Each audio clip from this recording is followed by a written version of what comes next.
अस्सलाम वालेकुम। मैं हूँ दोस्त मोहम्मद और आप देख रहे हैं डी इंस्पायर टीवी।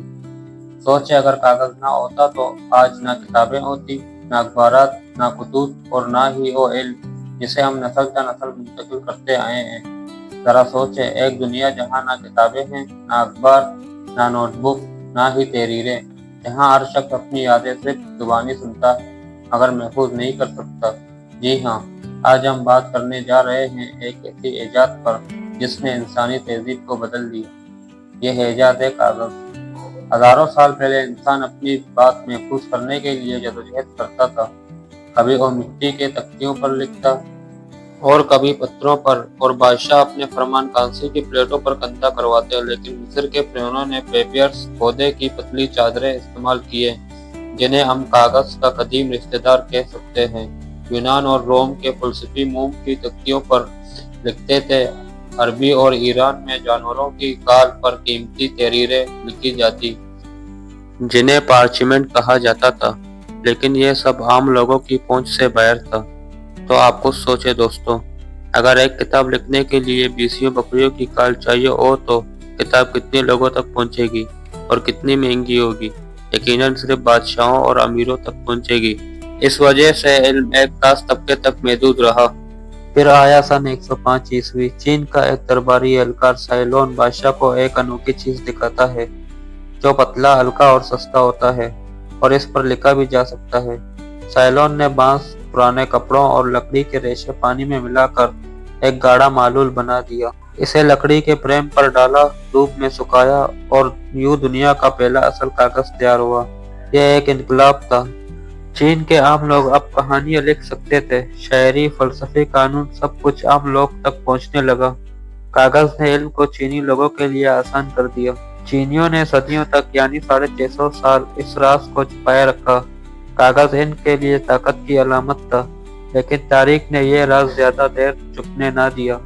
8वीं सदी इतिहास की जंग में चीनी फौज मुसलमानों के हाथ लगी। इन्हीं में थे कागज बनाने के माहिरीन। यूं कागज का फन मुसलमानों तक पहुंचा और फिर दुनिया बदलने लगी। मुसलमानों ने कागज को सिर्फ अपनाया नहीं बल्कि इसे बेहतर बनाया। समरकंद और बगदाद में कागजी कारखाने खोले गए। इन्होंने मजबूत, हमवार और खूबसूरत कागज तैयार किया।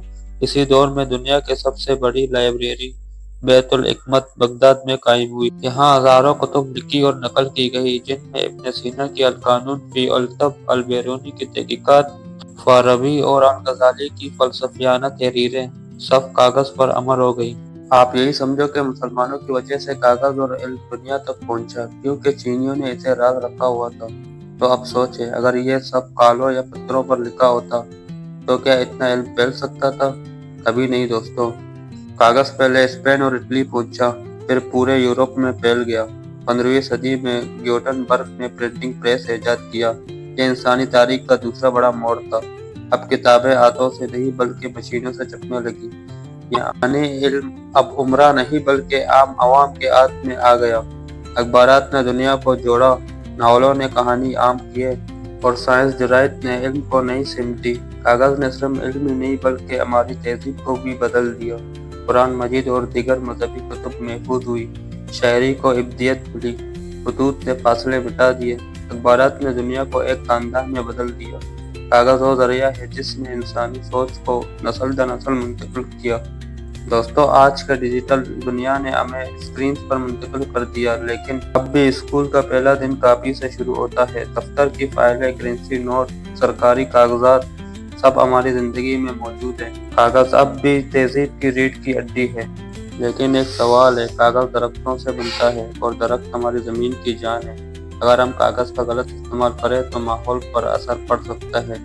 इसलिए आज दुनिया भर में रिसाइकलिंग और माहौल दोस्त कागज बनाया जा रहा है। ये हमें याद दिलाता है कि इल्म और तरक्की की हिफाजत के साथ साथ हमें ज़मीन का भी ख्याल रखना चाहिए।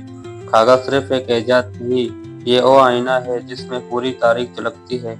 ये वो पल है जिसने इल्म को अंधेरों से रोशनी तक पहुंचाया। क्यों ना कि अगर कागज ना होता तो शायद हमारी दुनिया भी वो ना होती जो आज है। तो दोस्तों, आज के लिए इतना ही। तो मिलते हैं अगले वीडियो में। दुआओं के साथ भी अमान अल्लाह।